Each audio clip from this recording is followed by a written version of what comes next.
Welcome, and I'm going to go ahead and call to order this regular meeting of the Santa Barbara School Board of Education for September 26, 2017. We are going to begin this open agenda with the Pledge of Allegiance, and Dr. Ramirez will lead us. Thank you. Please rise. Ready? Begin.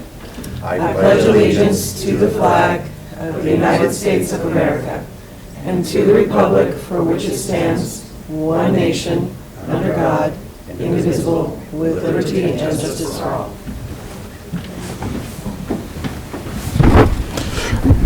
Muy buenas tardes. Para las personas del público quienes todavía no tengan aparatos para interpretación, los tenemos disponibles, pero creo que la mayoría de ustedes ya los tienen. Bienvenidos. Thank you. And we do also have headsets available for the hearing impaired. They're available over at the side table there if there's anybody in the audience that needs that. Let's see. We are now on item C5. This is the announcement of closed session action. I do have two items to report out about. The first one was item B1.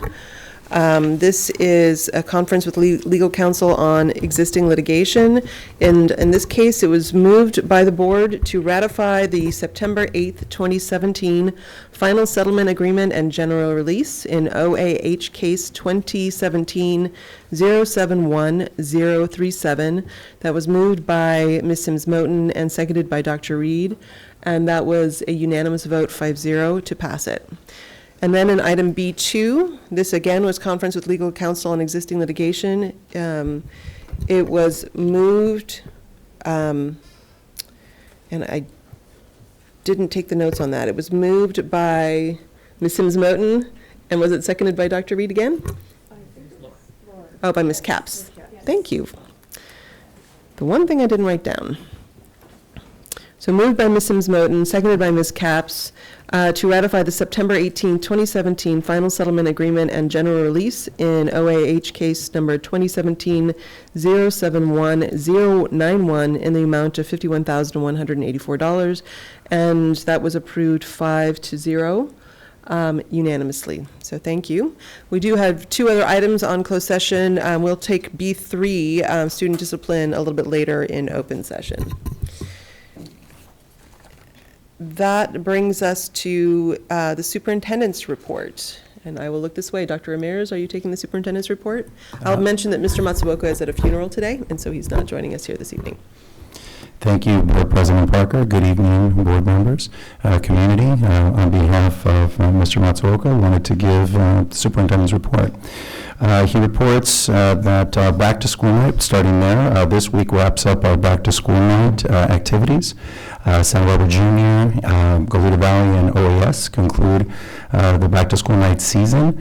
We're particularly proud and happy to report that one of the components of our back to school night this year has been moving forward with an all-adult interpretation model, which has yielded some great successes. It's been driven largely by our staff, but also additional partners, coordinated out of our Ed Services office with our Dr. Mora and the Language Access Unit, but also heavy coordination with the sites, and we're very happy to report that because we feel like that is a big win in terms of the quality of interpretation that our parents are receiving throughout our schools. So we're very happy to report that. In addition, National Voter Education Week. Today is National Voter Registration Day, and throughout California, our campuses are engaged in recognizing voter information, high school voter information weeks, which run September 18th through the 29th. 11th and 12th grade students in approximately 24 social studies classes throughout the high school campuses are learning of ways to participate as a citizen in democracy. And that includes understanding the importance of voting and taking up the opportunity and the right to register to vote. Moving on, device rollout has been completed. We actually have our ETS staff, in coordination with our schools, administration and staff have rolled out approximately 7,500 devices.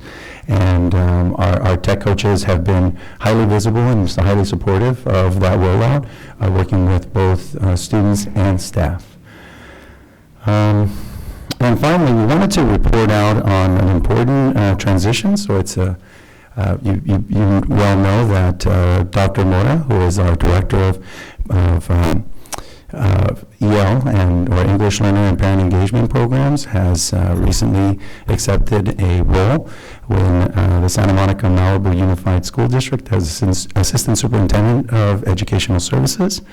We are immensely proud of her work, immensely proud of her what is likely to be a lasting impact on this district and in this community. Can't say enough good things about her work and how happy we are for her transition, but of course we're very saddened by the fact that she will no longer be with us, but we're very excited on her next leg of her career. And I wanted to take that opportunity also to signal that we will be posting that role as early as tomorrow, I believe, is where we'll land. So with that, I wanted to conclude our superintendent's report. Thank you, Dr. Ramirez, and congratulations to you, Dr. Mora. We will miss you so much in Santa Monica, and Dr. Drotti are very lucky to get you down there. That brings us to board comments and correspondence. Dr. Reed? Yeah, I just feel it's really important that I acknowledge Dr. Mora as well, and just being on the board this short time, but the work that you've done has been really incredible. And we are going to really need to figure out how we can find someone that could step in your shoes in any possible way. So I want to wish you the best of luck, and I know you will be very, very successful. Thank you. Ms. Capps? Yeah, I would like to just say on National Voter Registration Day that I had the pleasure of being in two classrooms yesterday, thanks to Ms. Bianchi Clemen and Helen Murdoch. We went to two classes at Santa Barbara High, Mr. Hiles and Mr. Gambles, to see it in action. And we'll talk more about it. I know we'll hear a presentation next meeting, and it's just taken a lot of coordination, and to actually watch these students register to vote. It was actually fairly emotional because they were excited. Of course, no one has to do it. It's all been really well planned and explained, and the teachers, I saw them, how they explained it with such thoughtfulness, but it made me, as someone who's been in public service for a while, really feel like we're doing a good service for these children, and not children because they're young adults at this stage, but it was great to see it in action. So the public is welcome to come to our next meeting to hear even more about this effort, October 10th. Yeah, I think that was a surprise to me when I finally had my first kid turn 18 to realize that, in fact, he could have pre-registered as early as 16. And so I think a lot of parents aren't aware of that, since that was not the case when they registered to vote. Exactly. And I think it's great that it's happening in our schools now. And it's now online, which is not the case when I first registered. So that was good to watch, because that's not something that we got to experience. Yeah. Thanks. Any other comments or correspondence to share? Okay, that brings us to item C8. This is public comments on non-agenda matters within the jurisdiction of the Board of Education. I can say it. And I think we have a number of speakers. Is it at 6? We have about 6. And we're going to go ahead at this point and close to further public comment. We'll stick with the 6 that we have. I do want members of the public to be aware that this is not... because anything that you bring up here is not something that's on our regular agenda, we can't talk about it amongst ourselves. We'll just be able to listen tonight. So with that, we'll have Dr. Reed start and explain the process. Yes, and I also want to acknowledge that please forgive me if I say your name incorrectly. I am trying my best.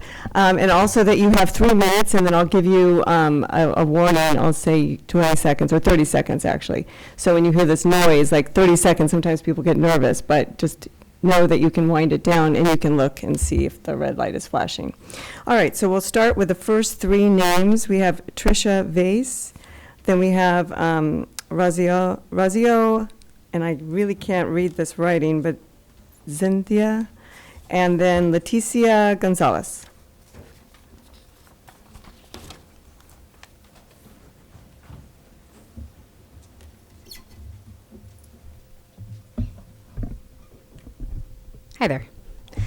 So my name is Tricia Vase, and I am the director of Trivium Charter School, which is here. We have a learning center here in Santa Barbara.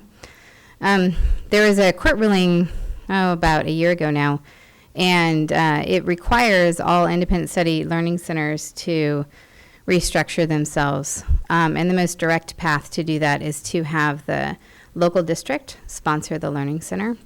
There's some other options that we have, but that is definitely what their intention was in the court ruling. So I'm here, and I'm giving you petition binders. There's not a huge rush on this. In fact, I have a letter at the beginning of the petition binder. I know you guys have a couple charter schools, so you're probably more aware of the process than some of the districts that I'm going to. But Tuesday night is a very, very popular night for board meetings. And so I have to go to all of these districts across the Central Coast because we have centers up and down the Central Coast. So I have asked for certain dates. Really, the vote isn't until January, so it does give you automatic extensions on the timelines because I can't physically get to everywhere that I need to get to. So I really hope that you will honor those. If you can't honor those for whatever reason, hopefully we can work out something that I can actually attend. Just real quick about our program. We're a homeschool hybrid program. We really focus on personalized learning. So every student has an individualized, personalized path. We're different than the charter schools that you have here in Santa Barbara.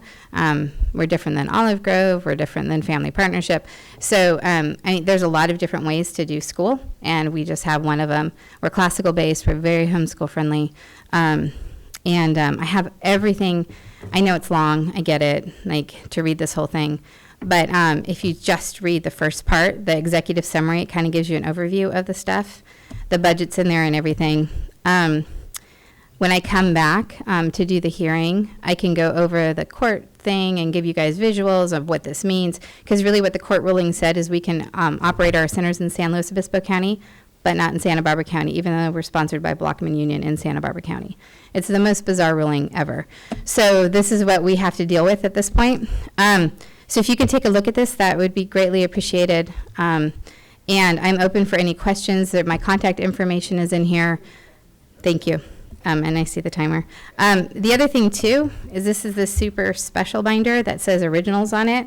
That is required as part of the petition process, so someone special gets this binder.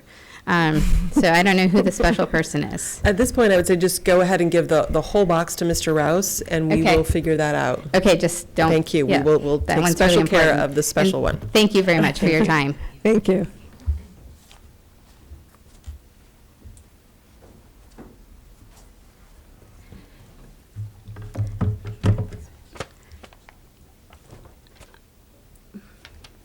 Ready? My name is Rosario Zapata, and I have these letters for all of you, and I want to know if I can pass it around while I'm reading my notes. It's the same letter.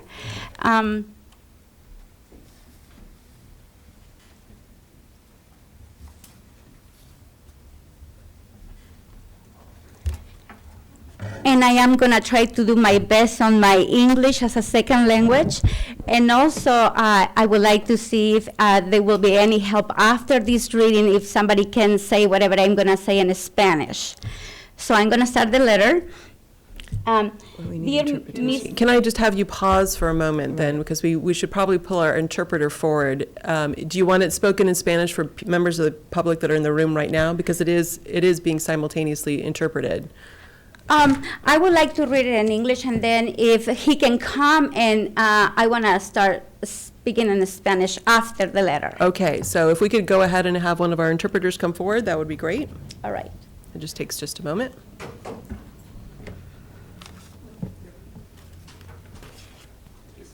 All right. No? All right. Dear Mr. Ulloa, Mr. Cobbs, Mrs. Parkers, Ms. Sims Moten, and Mrs. Reed, I am here tonight speaking for a large group of families who are a part of Santa Barbara School District. We know that 60% of our district students are Hispanics, and for the past couple of years, we have experienced a growing sensitivity to the need of our Hispanic families. We have been invited to be on La Colina and San Marcos SILA Committee, English Language Advisor Committee. We are where we have worked very hard to find ways to make a difference for our children at both schools. We have also been invited to participate on the PTSA, both at La Colina and San Marcos. We were also invited to be on the site council, where we have worked hard to find ways to help unrepresented children who may have parents with few resources. We are involved with an Academy for Success for at-risk kids. We volunteer to fundraise for Tailgate and the Royal Fund. Through these involvements, we have been supported by some amazing such as Dr. Cash, Dr. Jacqueline Mora, Dr. Raul Ramirez, Dr. Helen Rodriguez, Dr. Diatri, Dr. Patricia Madrigal, and Marcy Wembech. These people have taught us to understand that our kids need to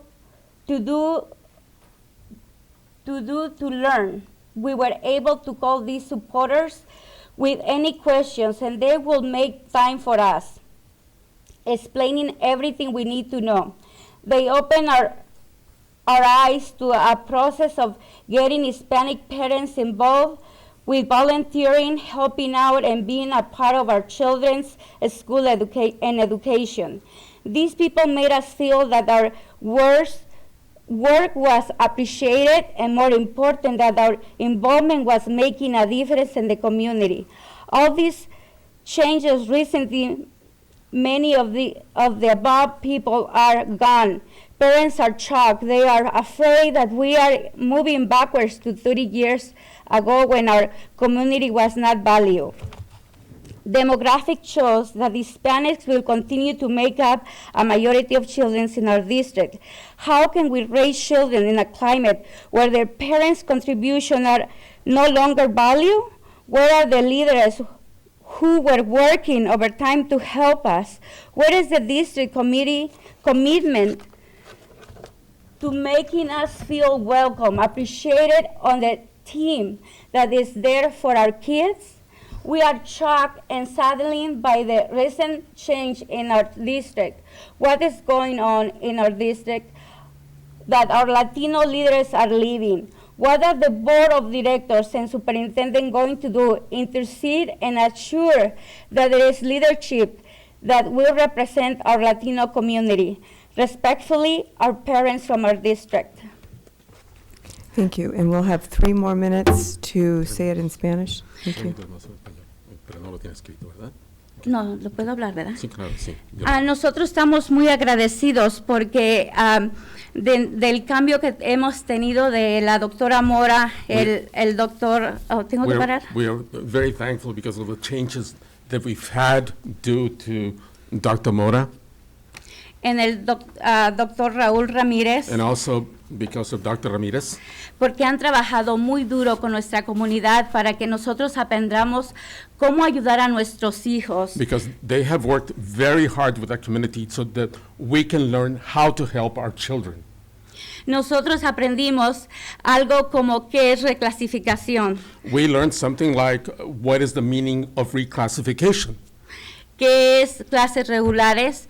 ¿Qué es clases avanzadas? Para nosotros todo era lo mismo porque nosotros veíamos que los niños agarraban A y B, pero no sabíamos que estaban en categorías. We learned the different classes, the different levels, what is AP courses, what is regular courses. To us, it was all the same before. We would see grades come out like A and B and C, but we didn't know the differentiation. Gracias a estas personas, en un momento nos pusimos nerviosos que tuvimos que ir con la maestra a preguntar ¿en qué está mi niño? ¿Está sin reclasificar? ¿Está en clases regulares o está en clases avanzadas? Thanks to those people, we were able to go to speak to the teacher and ask these questions. Well, is my son or my daughter in regular classes? Is my son or daughter in advanced classes? Para nosotros sabemos que la doctora Mora y el doctor Raúl Ramírez y todo nuestro grupo hispano, uno se siente cuando empezaron a decir estas cosas, nos sentimos como, no sabíamos esto, y nos dio confianza para venir y estar pregunte y pregunte cosas. When they started to explain these things to you, Dr. Mora and Dr. Ramirez, it gave us confidence to be able to ask about these things and learn about these things. Muchas veces había preguntas que tal vez eran tontas, pero ellos nos trataron con humildad, respeto y nos hacían sentir con confianza en preguntar cualquier cosa. Many of these questions might have been or might have sounded silly, but they treated us with due respect, and we felt the confidence to ask about these things. Ahora estamos preocupados que se va doctor Ramora, todo el 30 trabajo se le va a seconds. quedar, Okay, thank you, sir. todo el trabajo se le va a quedar al doctor Ramírez. ¿Cómo van a arreglar todo esto? Now we're concerned because Dr. Mora is leaving, and now all the work falls on Dr. Ramirez. And what is going to happen? How is that going to be done? El sol no se tapa con un dedo. Hay mucho trabajo y muchos trabajamos juntos y lo miramos. There's a lot of work to be done. We all work together, and one person cannot do it all. Y también es... Thank you very much. Muchas gracias. De nada. You're welcome.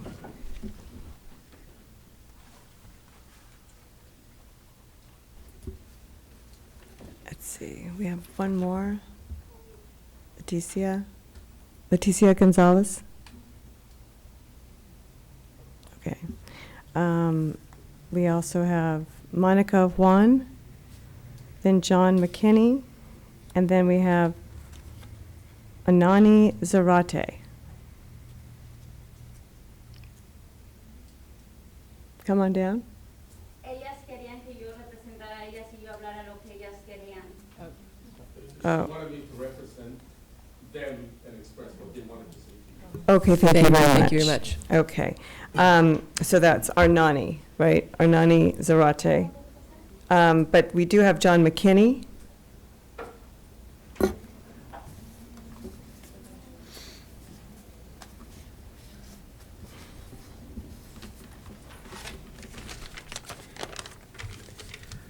Good evening, school board members. I'm John McKinney, a publisher and author of many books about the great outdoors, including Half Dozen for Children. I'm speaking in support of Open Alternative School, a local treasure with a long history of progressive education, and with some innovative retooling, it has a very bright future.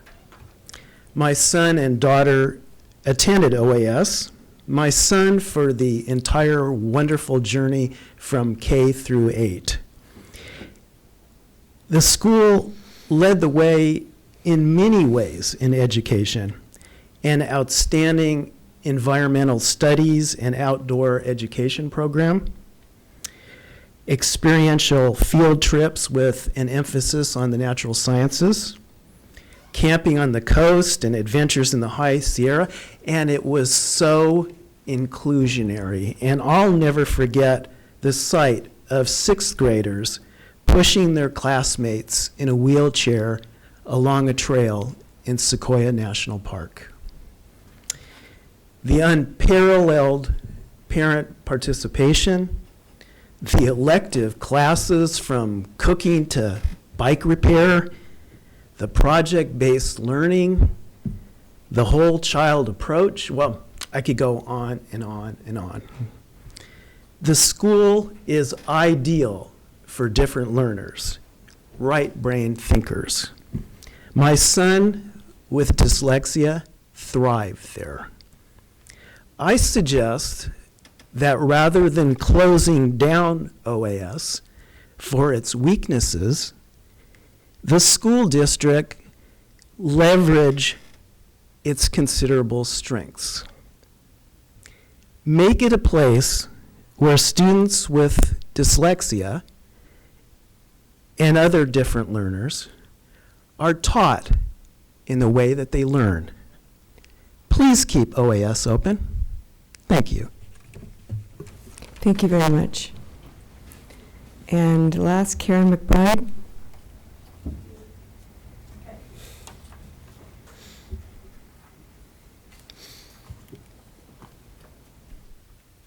Good evening, Ms. President Parker and members of the board, Dr. Wagenack and Dr. Ramirez. I just want to take the opportunity, since I'm here at board meetings, to just give you a little bit of feedback, give you some roses and thorns kind of modeling after one of our members that came to a meeting last year. I think it's a great opportunity to tell you what teachers are seeing and feeling, and there's been a lot of things happening this year, so I thought you might like to hear from them. Hopefully you've heard from some of them, because I know you're doing site visits.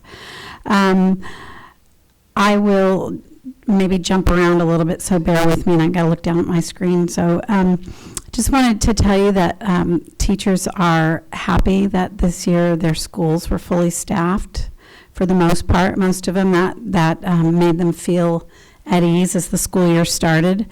I'm hearing from a lot of teachers that they're feeling more supported this year by their assistant principals and their principals. They're feeling like they're being listened to. They are feeling like the district is opening avenues for communication for them.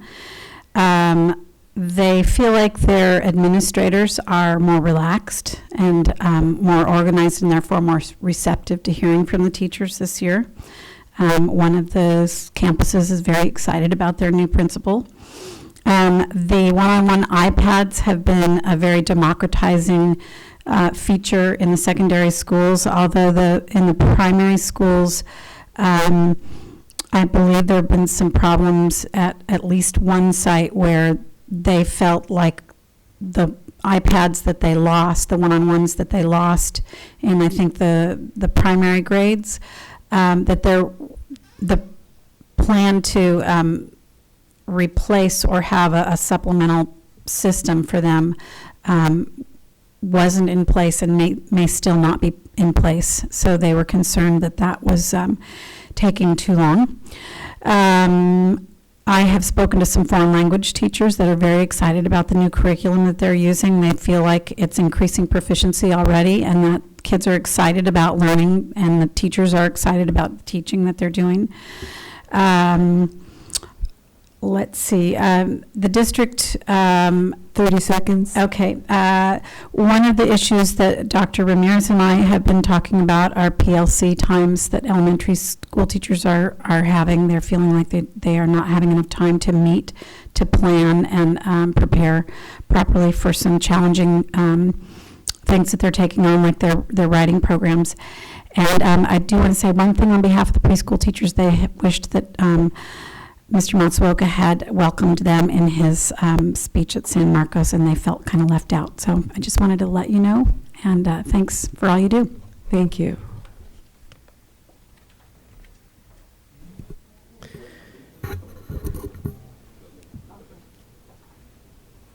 Nomás quiero preguntarles si puedo hablar con el resto de las personas que nos inscribimos, porque ellas tienen vergüenza y otras tienen miedo. I just wanted to ask you if I can speak on behalf of the other people that put their name down. They're kind of embarrassed to come up here, they're afraid to come up here, so is it possible for me to? I understand, but no, people need to come and speak on their own behalf. We don't share time that way. But they're also, if they don't want to come to speak, please understand that if we get letters in Spanish, they'll be interpreted for us, they'll be translated for us, or English, and so we take those just as seriously and read them just as carefully as somebody getting up in front of us to speak. And so there isn't, for members of the public that are not comfortable with public speaking, and I completely understand that, please know that getting written information is just as important to us.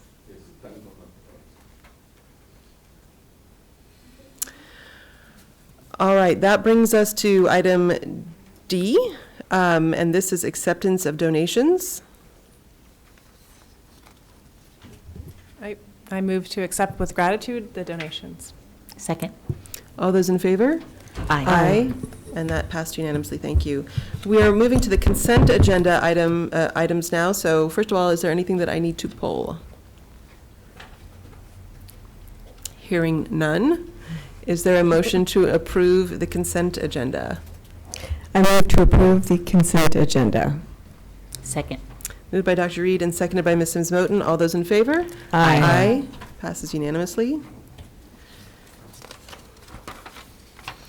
And then that brings us to the action agenda. First up is item F1. This is board action on student discipline in case number 2016-17-59. In case number 2016-1759, I move to accept the stipulated agreement for expulsion with enforcement suspended for 1 school year, which ends June 2018. Second. All those in favor? Aye. Passes unanimously. F2, board action on student discipline in case number 2017-18-02. In the case of 2017-18-02, I move to accept the expulsion with enforcement suspended for 1 school year, which ends June 2018. Second. Moved by Dr. Reed and seconded by Ms. Sims Moton. All those in favor? Aye. And that passes unanimously. F3, board action on student discipline in case number 2017-18-05. In the case of 2017-18-05, I move to accept the full expulsion for 1 school year, which ends June 2018. Second. All those in favor? Aye. Passes unanimously. F4, this is approval of revised minutes for the May 9th, 2017 Board of Education meeting. Dr. Ramirez, I believe we were not quite precise enough for the CDE on these ones, so what do you have to share with us? Thank you, Board President Parker. Yes, this is as it states in the background, a revision to item G1, which is the approval of Peabody Charter School to stipulate that the school's charter has been renewed for a 5-year term effective July 1st, 2017 through June 30th, 2022, and it's simply an amendation that will allow for there to be clarity around that point. Any questions on that? Is there a motion to approve the new minutes? So move. Second. Moved by Mr. Paredes Ulloa, seconded by Ms. Sims Moton to approve these revised minutes from May 9th, 2017. All those in favor? Aye. Passes 5-0. President Parker? Yes. We're currently experiencing a difficulty with the projection system, so we're not able to project agenda items. Thank you for that. We would refer the board and any members of the public either to our website where the agenda items are hosted online. There's also a copy of all agenda items over there on the table. All right, thank you for that. Or thank you for that information. We're not happy about it, but thank you for that information is the way I should put it. This brings us to item F5. This is the annual report of teacher assignments and the approval of resolution number 2017-18-06. Mr. Torino. Thank you, President Parker, board members, and cabinet members. I bring before you an item in regards to the annual report that we are required by Ed Code to bring forward to you. What it is it allows us to put in place teachers who do not have a specific credential for an area of content that they are currently teaching. And it asks us to basically codify why we are saying that they are qualified to do that. In the attachment known as EC authorizations, there is a list and a table of all of our teachers who are currently being placed in a content area that they do not have a credential for. And in the last box of that table, the qualifying coursework that is listed on their transcripts by which we deem them qualified to do that content work. It's fairly extensive. The good thing is some of these teachers have been doing this for a while. This is an annual report. If there are some new teachers who are currently in that status, they will be listed as well. And the recommendation is for the board to approve these actions in this annual report so that we can keep our classes open and our teachers teaching. Thank you, and I appreciate the table because I don't think I've seen, I know that they've had qualifying coursework. I've never seen it in this level of detail before, so that's helpful. Board members, any questions on this item?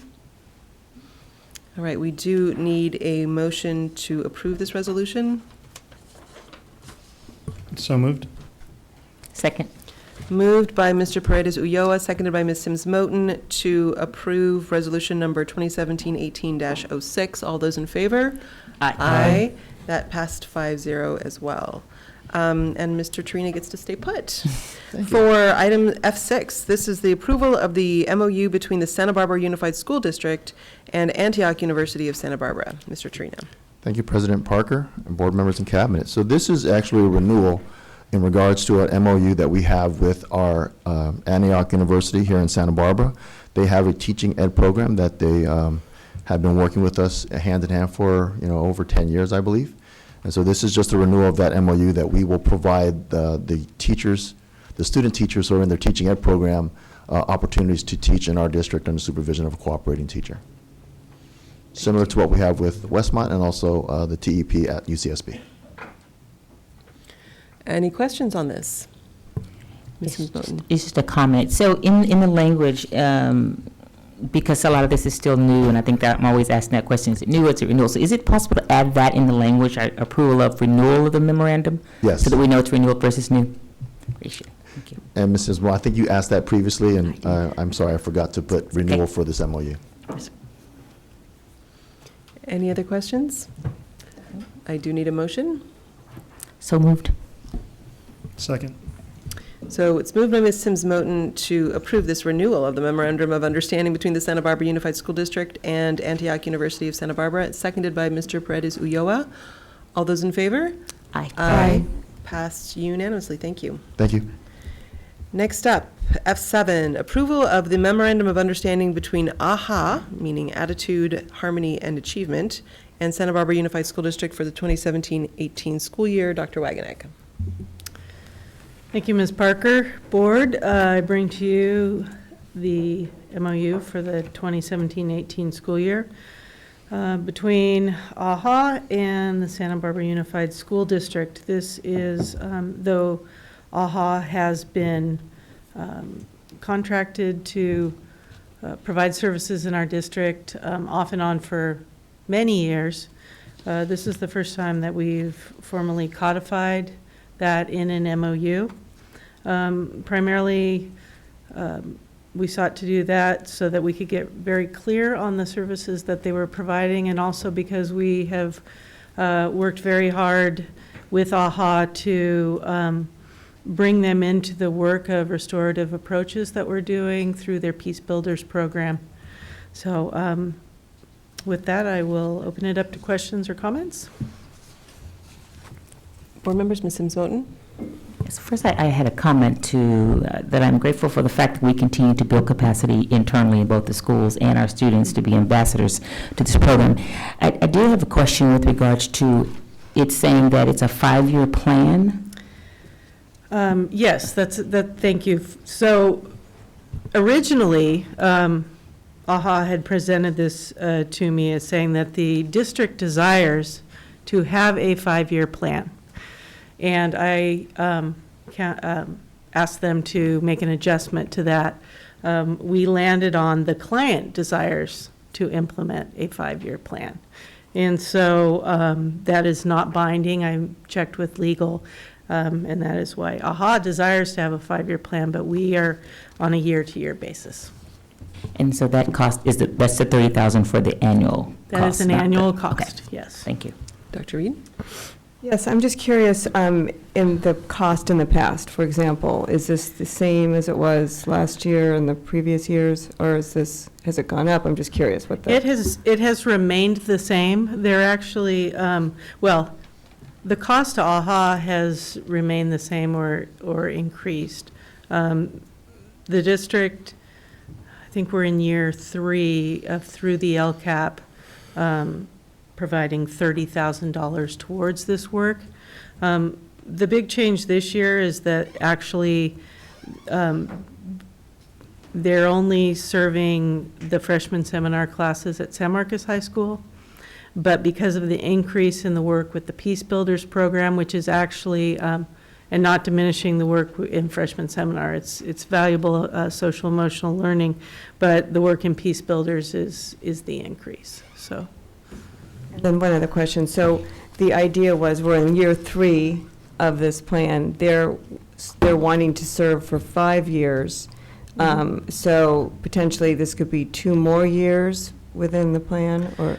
No, they actually want to serve us, have a 5-year plan going forward from here. Okay, okay.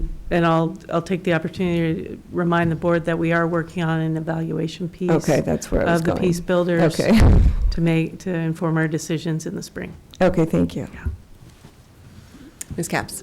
Thank you. Yeah, from what I've seen of this program, it's impressive. I'm just curious, this is a fraction of their actual cost, which I appreciate. It's in this agreement, 600,000, and these fees would just be 30,000, which I know is consistent, but how, can you add as to why that fraction was landed upon? That was actually negotiated or settled on with Dr. Drotti and AHA before I came into this position, but it was one of those where the district needed to put some skin in the game going on. And so that was the number that they landed on. And, we are in the process of this year looking at all of our mental health and social emotional programming. And so we're going to be, I think, making some big changes next year to what we're doing. But the 30,000, what that did was said the district is providing $10,000 per traditional high school site. And so that's where they originally landed on. I would be remiss if I didn't mention that they're actually expanding Peace Builders into the junior high this year. So AHA is picking up its programming, increasing its programming, and our amount has not increased. It's not okay. However, we have in-kind support. Laura Wooster-Dorfman is spending a lot of time on this program, so which we were not doing before. Thank you. Any other questions? Then I do need a motion to approve this memorandum of understanding. I move to approve this memorandum of understanding for AHA. And I second. All right, that was moved by Dr. Reed and seconded by Ms. Capps. All those in favor? Aye. And it passes unanimously. F8, discussion and approval of the purchase of Heinemann classroom library and writing and reading materials for elementary schools. Dr. Ramirez. Good evening once again, Board, President Parker. I have before you a proposal for the purchase of instructional materials that are intended to support our ongoing efforts to implement a balanced literacy model within our elementary schools. You've heard in previous meetings dating back to February of 2017 of this year, March of 2017, our intentions around instructional materials. We have landed on an instructional model that we feel is going to really address the needs that are present through our data and through our evaluation of student learning. And so I just point you to the narrative as a basis for that, and welcome any comments or questions you may have. Thank you. Questions, board members?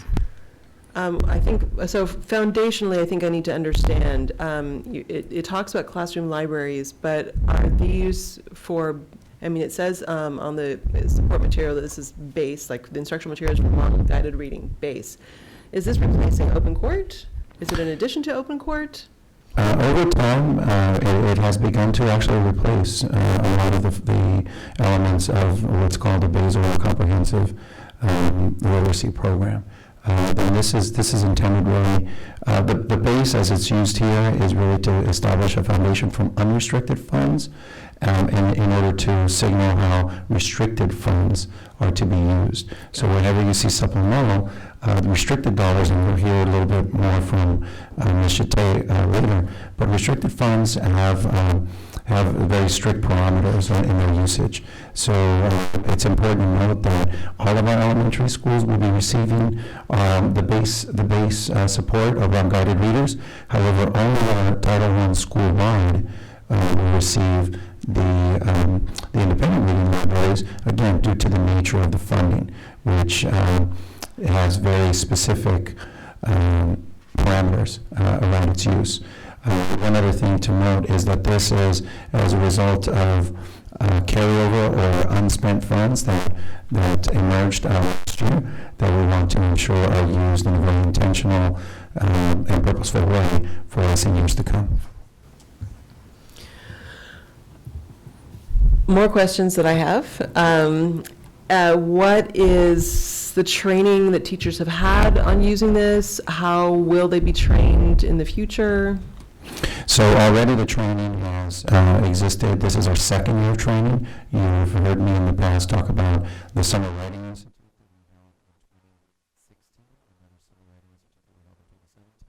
I also want to point you to a contract you approved with a partner, Literacy Partners.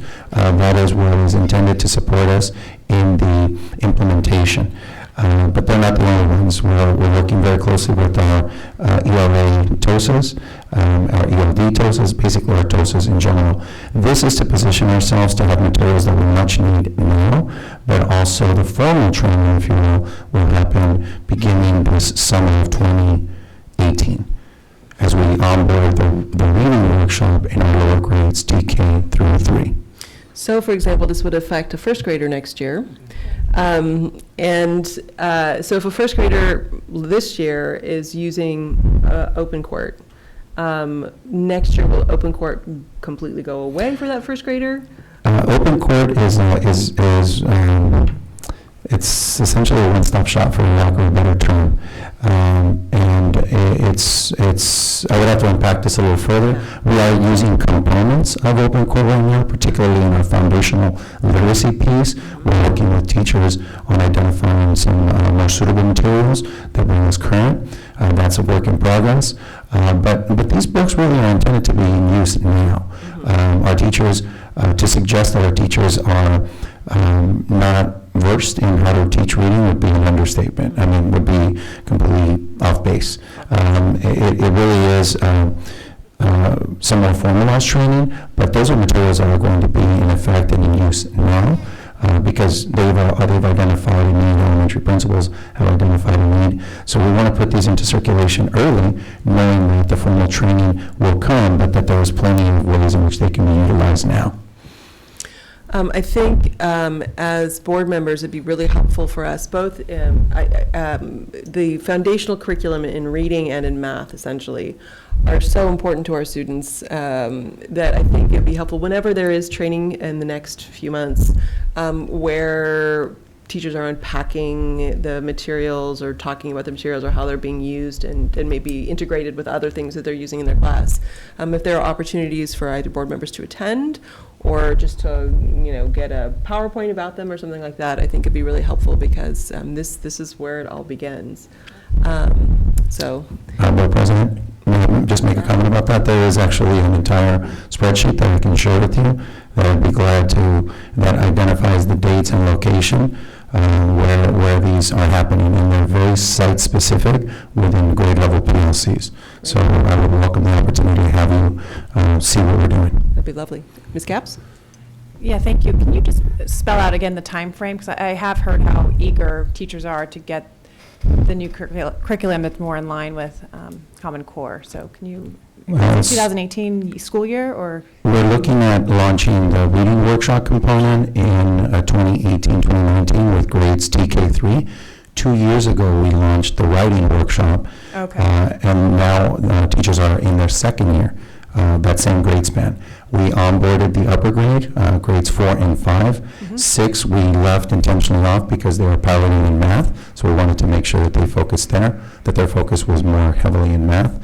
But it's all staggered to be able to provide more opportunities for growth and learning without assuming that adults can just make sense of it in a very short timetable. So the reading workshop specifically is going to launch the formal training. It's going to launch this coming year. So we're actually thinking almost a year ahead, just knowing that there is a need and that these materials will be very much in use now. So the writing workshop is part of this transition to Common Core? It's been part of our transition to a new model that better aligns to Common Core standards, yes. I just witnessed that firsthand today, so thank you. And we had talked about this, but I understand that the supplemental materials, reading materials, are Title I funded, therefore not being distributed to non-Title I schools. That's correct. Has that been communicated to this point? There's been some chatter about why that is, and how can non-Title I schools access those same supplemental? Is there a mechanism to do that if the if they raise the money independently or something like that.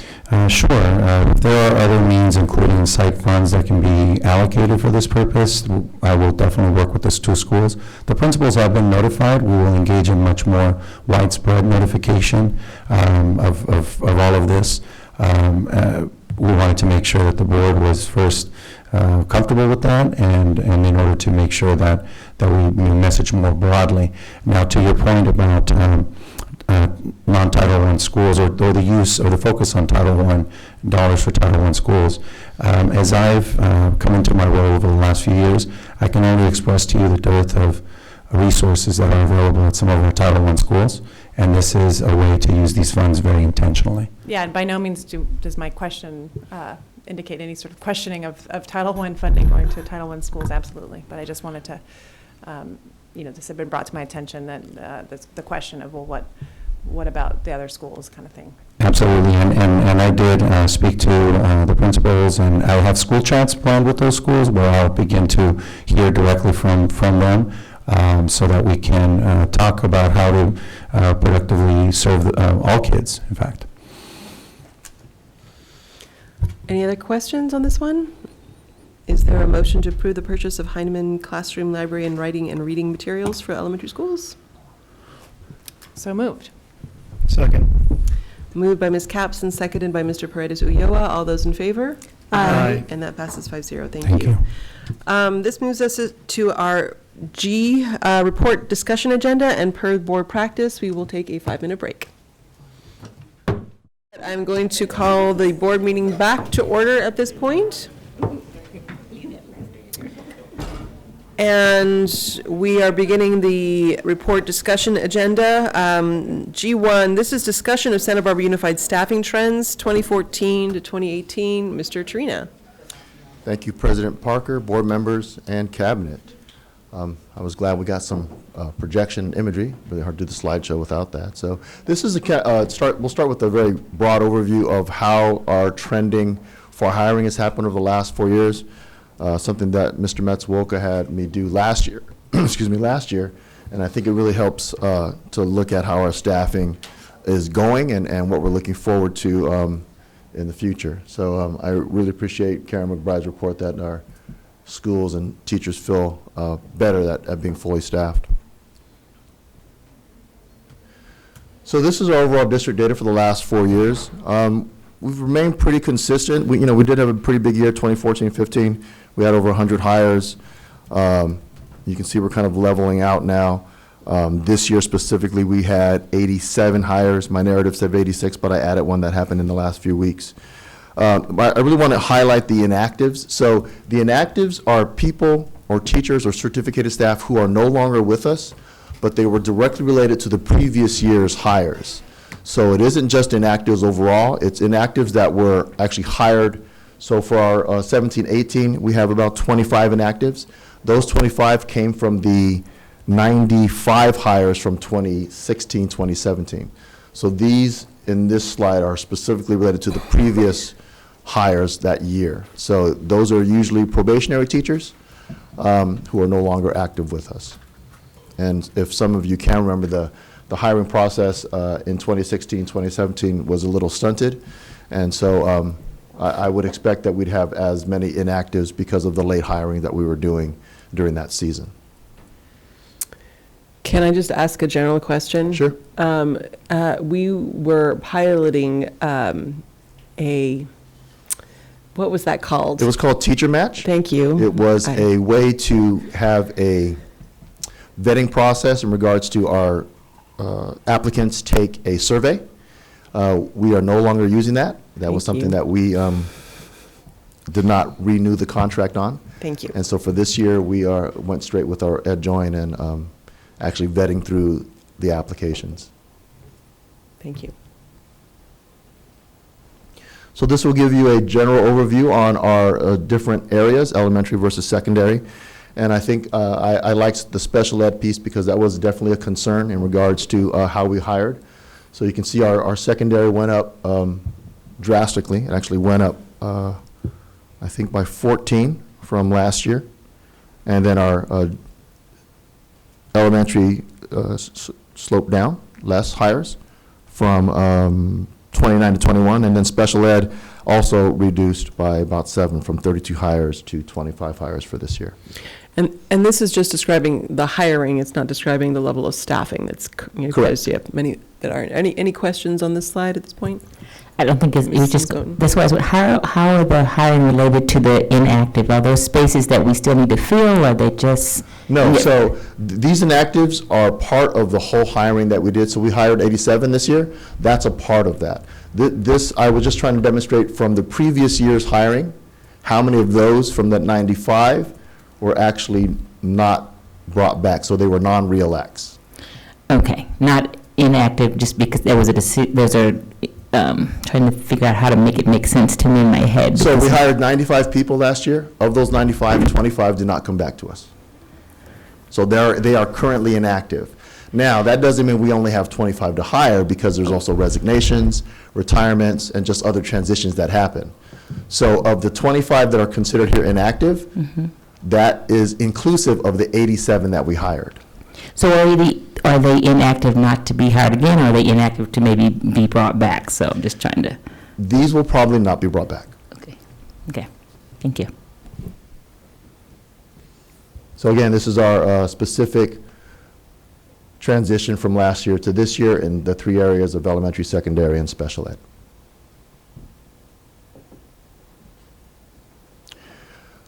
So just a 4-year average, this is really simple. In regards to where we are, we're averaging 24 elementary per year for the last 4 years. 42 was secondary, and I think the idea that we always have more secondary because there's more specific content area, and those are usually harder to fill. We'll take a look at that at the very last slide. And then special ed has been pretty consistent, about 23 hires per year. And these are the certificated, not including paras or non-certificated staff.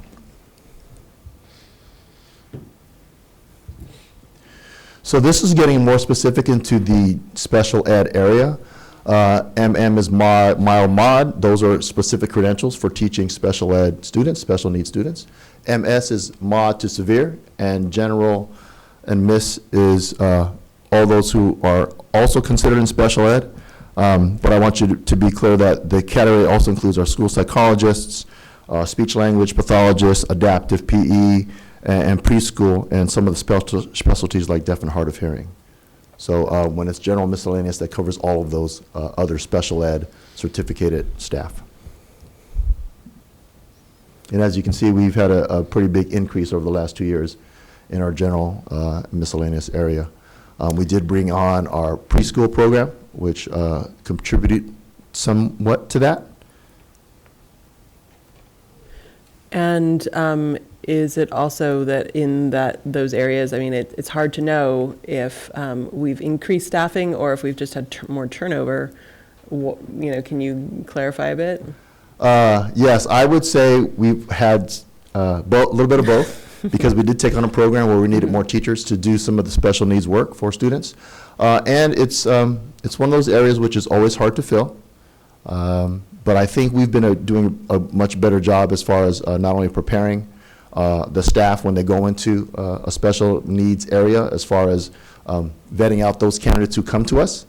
So hopefully this will stabilize and not be as, the volume of hiring special ed teachers won't be as much, but we know that there's always a need. And one of the things that continues to come back to haunt us in regards to is our compensation for those special areas. Ms. Sims-Moten? So I know when we earlier came on the board, there were a lot of contracts that were approving with outside services to provide that gap. Yes. Has that lessened, or do those correlate? Yes, I'm not sure, but I don't think we have any contracts. We might have one school psychologist on a contract now, but I think that was, again, what Ms. McBride was referring to, is that a lot of our teachers feel like we were fully staffed in a different way than we had been in a while. Dr. Reed? So are we fully staffed in special ed? Yes. Great. And then lastly, here is a specific to secondary education, the content area, or the last 4-year average. If you notice, the math is usually one that's always hard to fill. Some of the areas that I think were a little bit different is we had a peak in the counseling area because we hired peak counselors. And so that's in addition to what we would normally have on any given day or on any given basis for our secondary schools. Also in the VAPA area, because we hired music and art teachers at the elementary level, that was an increase in that area, the VAPA, Visual Arts, Performing Arts, that was an increase in that area that hopefully will stabilize and we won't be hiring as many in that area in the future. World languages is there, and so this is an overall average of the content area by which we hire in our secondary school. And I think math continues to be a problem because it's just one of those hard to fill positions. Well, and I'm just reflecting on it as I have a son who's a math major graduating at the end of this year, and it's hard. It's like, they need you in education. But I don't know if there's some way that we could be creative about, having sort of a 5-year path for young math graduates that then, understands that maybe they're going to move back into industry, but that there's some sort of structure for them where they're in our schools for at least a few years and gaining experience in some ways, and maybe some of them would stay on, and I don't know, just something that I think we probably need to be creative about. Yeah, we continue to think about academic or educational academies so that we are kind of growing our own teachers. That would be really helpful for us, especially in the area of how Santa Barbara is a little bit isolated on the Central Coast, and of course the cost of living and other socioeconomic factors that prevent people to be able to come here and have a livelihood. And so, Mr. Paredes Ulloa? Sorry. Sure. So you said there's some positions that are hard to fill in, special ed, but also just regular content areas. Do we ever start the school year, in your experience, with any needs as far as instruction Yes. or support? Yeah. So just an incident that happened this year, we were having a lot of difficulty with acquiring a qualified physics teacher. And so we went actually pretty far into the year. And what we had to do at the very last minute was change some of those physics classes to social science. And so that was, we dug pretty deep in regards to the candidates that we saw. And the physics teacher just was not out there, one that we wanted to bring into our school system and be in front of students. So there has been occasion where we just can't find a content area. What's been really good is our principals look at their master schedule and try to juggle it so that those are required courses that students do have to take. And so instead of having a semester where they don't have a content teacher that's qualified, that they'll switch their schedule a bit so that they can actually take another class that will count towards their graduation and CSUC requirements, and then keep them on pace so that they don't have to take an extra class at some point. That's rare, but it does happen. And some occasions we'll use that emergency credential too, right? Yes. Oh. There are ways that we can qualify people, and that's something what I spoke to earlier about the annual report. If we look at somebody's background, they may be able to qualify to teach in a content area where they do not have a credential. And so we will look to that and ask that person if they would like to teach, say there's social science and that we need an English all of a sudden, or sometimes the science for physics, they may be able to do a biology class depending on what their background is and what their content area from their transcripts are. And for student teachers too, right? Because when I was getting my credential, I know a buddy of mine was a physics teacher, or wanting to be a physics teacher, and he got emergency credential, I think. Yeah, we can get emergency credential for some of our student teachers and also long-term sub-positions if we know that we have an opportunity to bring, especially somebody from a local teacher education program, really get a good look at them to see if they're worth the time to bring them back as a probationary employee. Well, I still got my single credential if you need some social science teachers. Social science? Okay. We'll look you up. Any other questions on this? Ms. Capps? Just, more generally, how would you think, you've been with the district for a while, but what the climate in terms of supply, are we comfortable, are we? Supplies, I'm sorry? Like, what, just the feeling when someone like Dr. Moore leaves, or, or a teacher leaves, or a counselor, is the feeling sort of that there's a fairly good talent pool out there, or? It really is seasonal, Ms. Capps, in regards to when we open positions. Part of what's happening now is the school years have started, and so people who are in positions currently want to stay in those positions. Very rarely do they look elsewhere. They really want to finish the year, get their service credit, and if they start looking, they'll look more towards the March, April area where teachers have to be notified of being released. I think there's always opportunity, just like we've had, a few people plucked from our midst in the last few years for assistant superintendent to superintendent positions in other districts. So I know that there's people who continue to look. So we hope for the best and make sure that we don't bring anybody else into our district who isn't qualified and worthy of doing the work for us. Thank you. I have no doubt. But my second question, and if I remember correctly, it was a priority of Dr. Cash's to hire products of the school system. Yes. Is that still one that's continuing? Can you speak to that at all? Yes, I can. I think from what I remember, we had a lot of interviews. I know that there were at least 5 teachers who were products of our system. In fact, one who's at Franklin now, who's actually teaching with his father.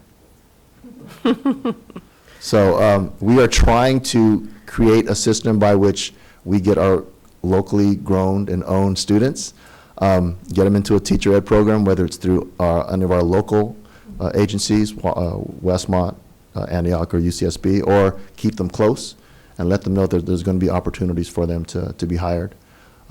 So we are trying to do that. I think we could do a more specific and intentional structure of creating a type of academic academy.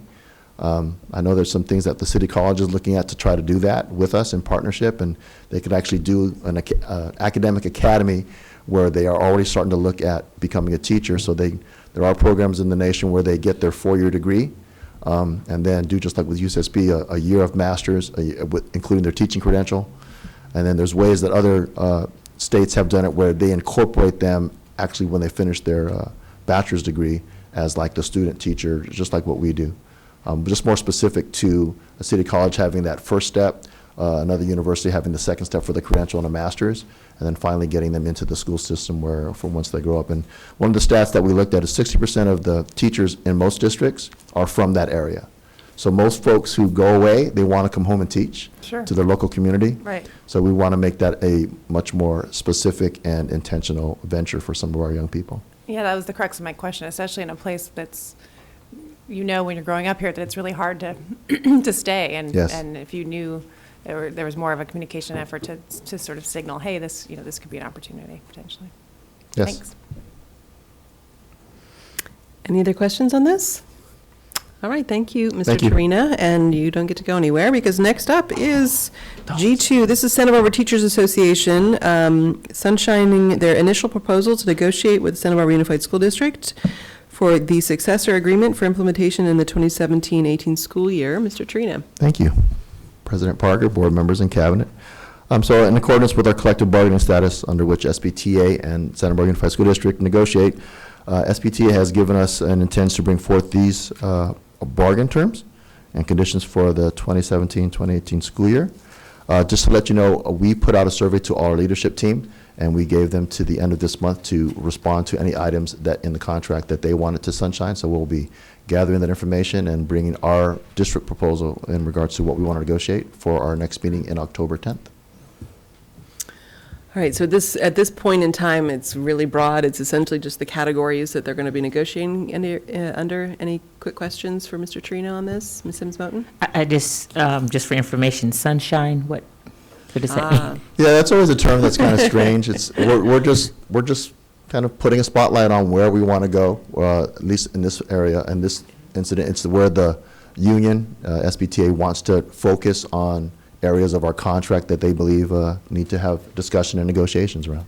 So bringing it to light, and it is actually a technical term, so. Yes, bringing it to light. We do. Thank you. We do sunshine things. All right, so thank you. Thank you. And we look forward to having a positive negotiation this coming year. This is now item G3, Bond Facility Program, a budget tracking system. Mr. Hetjunk.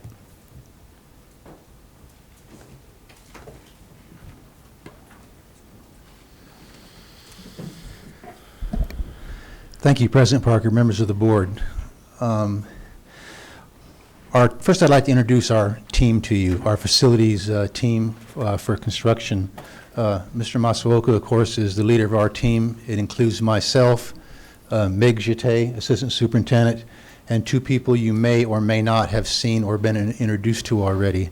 Richard Wordy is our project manager. Richard came to us from the county of Santa Barbara, and he's been on board 3 months, 4 months, around in there. Steve Vizzolini is our maintenance manager. Steve has held numerous positions throughout the district, and he was appointed our maintenance manager upon the retirement of Bruce Chavez, our previous manager. Those 5 people consist of your team. This past summer, most of our projects were managed by this team. Mr. Vizzolini stepped up and did some project management, which is not his primary responsibility as the maintenance manager, but he had a very intense knowledge of some of those projects as far as the utilities, and that was very successful and helpful in that endeavor. We spent the last few months building a spreadsheet with all of our costs and projected costs. And from that spreadsheet, we've developed a overview spreadsheet that we're presenting to you tonight. Can we go, oops, I guess it's me. This spreadsheet will provide a means for us to monitor our Measure I and J projects, to track costs, a current snapshot in time. The spreadsheet will be updated weekly, and we anticipate presenting this to the board every 4 months. There's 2 spreadsheets, one for Measure I, one for Measure J. There's 7 columns on these spreadsheets. These are the 7 categories. Under the types of project, there's 4 types. Most of our projects will be a modernization or a portable replacement project. And I want to stress that portable replacement does not mean replacing a portable with a portable. It means replacing a portable with a permanent building.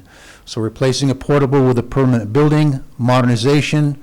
We have some projects which we call simple, such as a backstop replacement at one of our high schools, and then the project may be completed.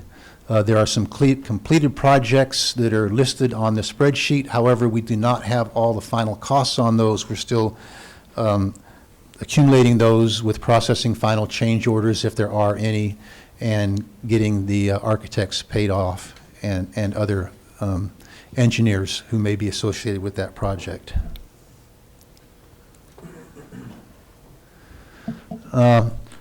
This spreadsheet contains a budget and a revised budget. When we revised the budget, we reduced all of our projects by 10% except our portable replacement projects from our original spreadsheet cost projections. Then we changed our inflation rate. Our inflation for construction is higher than expected. We had it at 4%. We moved it up by 3% to 7%. So our revised budget has inflation rate followed by, that was done after we reduced the budgets. Modifying soft costs. One of our greatest opportunities for savings is with soft costs. With the board approval of doing leaseback projects, we anticipate being able to reduce soft costs by having our team do more and outside construction managers do less. With a leaseback contractor on board to help during the program management of the job and ensuring that only change orders that will be taking place during construction will be discovery items, not change orders as a result of an error in the plan, an omission in the plan, or one of the disciplines not meshing with the other.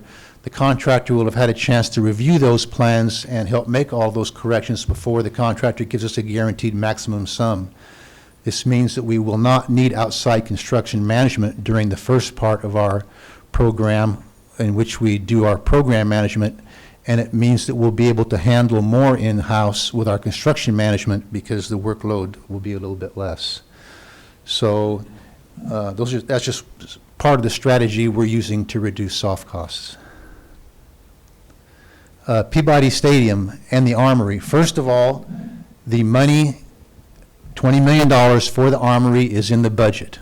I've heard that We moved that money to Peabody Stadium per board direction. That money was not moved to Peabody Stadium. It is full and in the budget, and the state of California is delayed in getting their appraisals done. The Department of General Services and the National Guard are still remediating some of the lead contamination at that site, and that has delayed the process. Peabody Stadium, costs were covered based on previous board presentations, and that project is moving along very swiftly. There are many updates on the district webpage, and if you click on the Facebook part of that webpage, a lot of update pictures every week on the progress of that.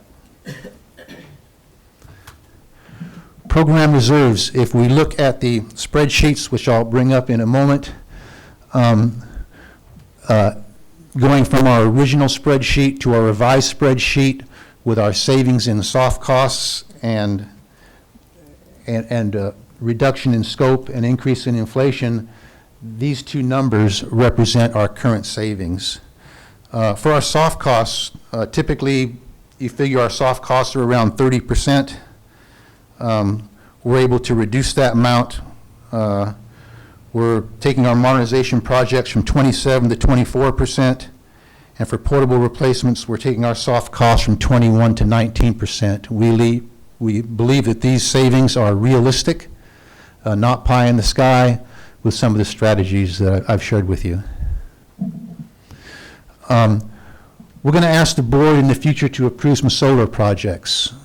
We have our first project with Measure R funds at Las Flores building replacement, and the board approved that change order for photovoltaics on the roof of that building.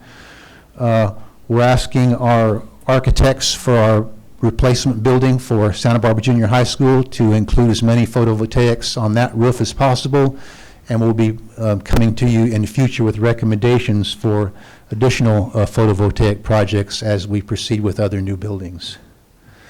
But those decisions will be brought to the board, and the board will give approval of how that money will be allocated.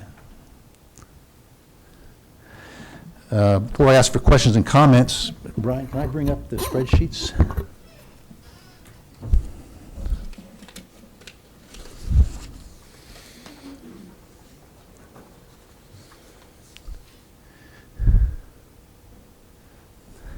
Okay, the spreadsheets which you have, again, have the seven columns. We have some completed projects on top. We have our modernizations and portable replacements, and then, again, some projects, just by definition, are very simple projects. The Armory is simple. We write the check for the first part. The track and field or the turf replacement at Dos Pueblos High School, and then the baseball backstops at the two high schools are pretty simple projects, not very complicated, don't take a tremendous amount of planning and administration. And then we can switch to the elementary Measure J. Again, the same type of categories, showing you the project, the site, the original budget, the change with our reduction of 10%, and then increase the inflation to 7%. When we talk about the year, this is the year of the bond fund issue. We are currently in year 1 with our projects. We will soon be in year 2. Our spreadsheet goes to year 6, and hopefully year 6 projects are completed before the end of year 7. So right now we are anticipating a total of 7 years to complete all of the projects and expend the funds. Quick question, you say we're going to Sure. soon be in year 2. When is your turnover date? It'd be the anniversary of the bond sale, which April. April, okay, thanks. So it's good to know that we're running on an April to April schedule, okay. Are you ready for comments and questions? Ready for comments and questions? I'm just going to comment right off the bat that this is fabulous, and that I'm sure you've had these type of spreadsheets in facilities, but the board hasn't seen it laid out in this way, where you have the entire bond structured in this way, where you can see the year that it's planned on going out, and that we'll be able to keep track of it on a quarterly basis. Right. It also gives the board an opportunity to provide input for strategic changes. Yes. And for members of the public too as well, because I'm sure that we'll have parents that'll take a look at this and go, well, wait a second, that's going to happen in year 6, wait. And you'll be able to explain why it's year 6 and not year 2 that it's happening, for example. It gives greater clarity to the entire process. And as time goes on, there's going to be changes in the amount of the budget. We'll be able to see that and then adjust. So I'm absolutely thrilled with both of these, and I only wish Mr. Heron were here. Yes, I'm sure he will. I'm sure he will. He is keeping track. And this is just an incredible tool. So thank you. And with that, that's my kind of general comments. If board members have any comments and questions for Mr. Het-Jonk, either on any of the projects that are listed, or on the spreadsheet, Ms. Moten? This agenda item says Het-Jonk, but it was put together by Mr. Matsuoka. The spreadsheet itself? So I'd like to take credit for everything, but the narrative and the slide deck, that's all his work. Yeah, thank you. Yeah. So I'd like to echo the comments of Ms. Parker. She certainly knows historically what has happened and to where we are now, so I certainly appreciated the presentation today. I have a couple questions. So under the year, for instance, where it's saying year 5 for Adams, that number, is that when you expect that project will be complete in year 5? That's when it will start. It will start in year 5. Okay. And then my next question is about the portable replacements. So will this replace all of them, or we'll still have others to replace? Once we get done with this bond project, the district will still have some portable classrooms. We don't have enough money to replace them all. But we're starting with the oldest. Hopefully most of those 30 and 40-year-old buildings will be gone, and some of the 20-year-old buildings will be gone. If I just take an example of Santa Barbara High School, they have 3 fairly new portables up on the north side of the school near Anapamu. Those will not be replaced with this bond program. They have 2 very old portables further south for VADA. Those are scheduled for replacement, as an example.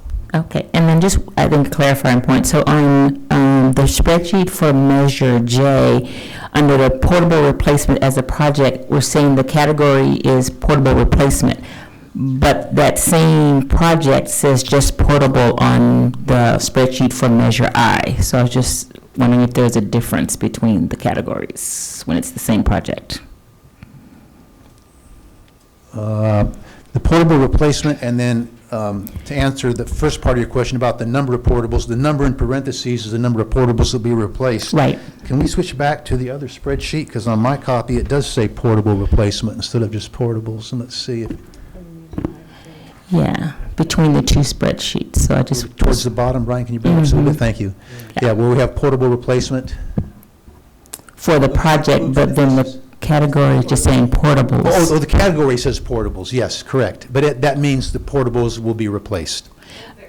Okay, so it's just a... Okay. I see now where you're talking, yeah. Okay, great, thank you. Any other comments or questions? Thank you, and we'll look forward to seeing this on a very regular basis. Thank you. Thanks, Mr. Het-Jonk. Okay, next up is item G4. This is description of unrestricted resources. Ms. Jette.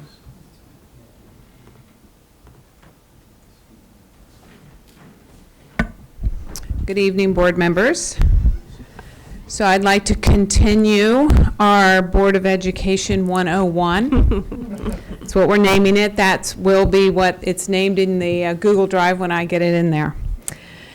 So we're working still on the unrestricted resources, and those codes are, resource codes are 0000 to 1999, so those are on the unrestricted budget. So resources are basically where the money is coming from, and picture them as buckets. That's how I like to look at them, is there's all these buckets with these numbers on them. And so money goes into each one of these buckets. So in these resources, as you can see, LCFF funding is in there, supplemental unrestricted lottery. I won't read them all. But I wanted to give you a little flavor of what has happened in the past.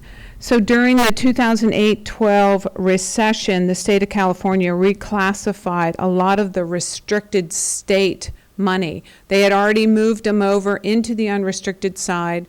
The district decided to keep the buckets or the resources titled so that if it ever went back and they said, okay, the recession's over, let's move the money back and put it into state resource, back on the restricted side of the budget, we could do that easily.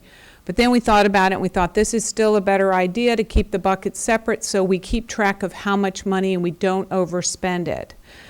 So that's how the buckets got created, and in LCFF, then they took all that money, which was about $11.4 million, and said, now it's part of your funding. So now that money was included in like our revenue limit amount. So the state got away with funding us, getting credit for the 11.9 towards the LCFF funding. And so in 13-14 was our first year of LCFF funding.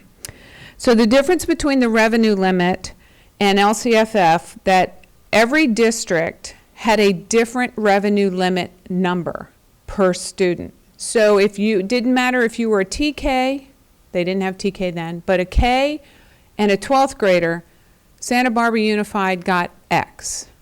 Guadalupe got a different X, they got Y. Everybody was different. So what they wanted to do with LCFF is they wanted to take each grade level and make it a different amount of money per grade span, but everybody got the same grade span, and that's called the base grant.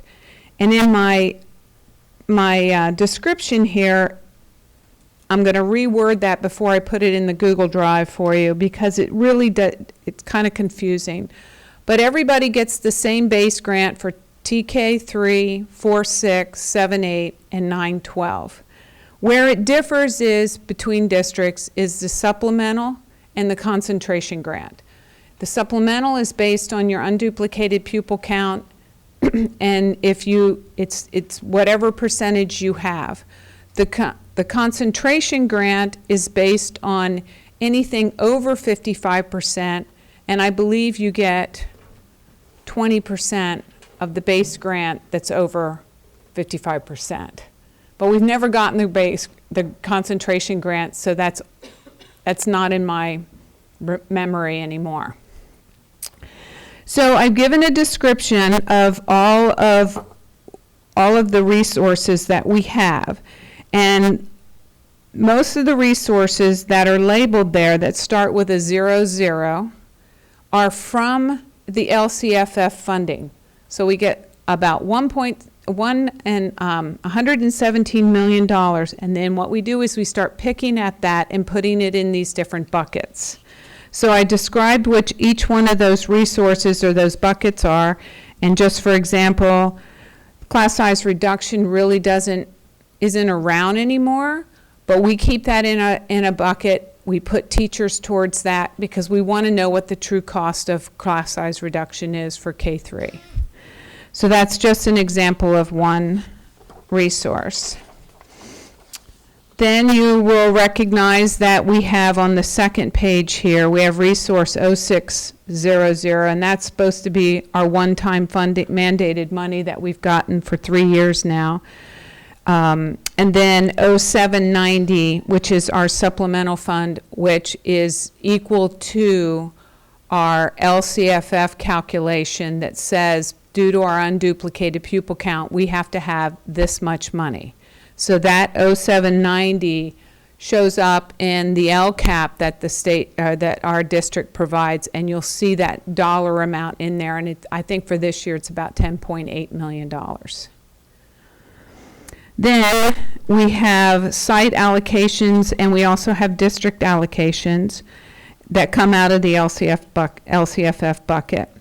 And the 1,400, which is the education protection account, which is also part of the calculation for LCFF and is included in that 117 million.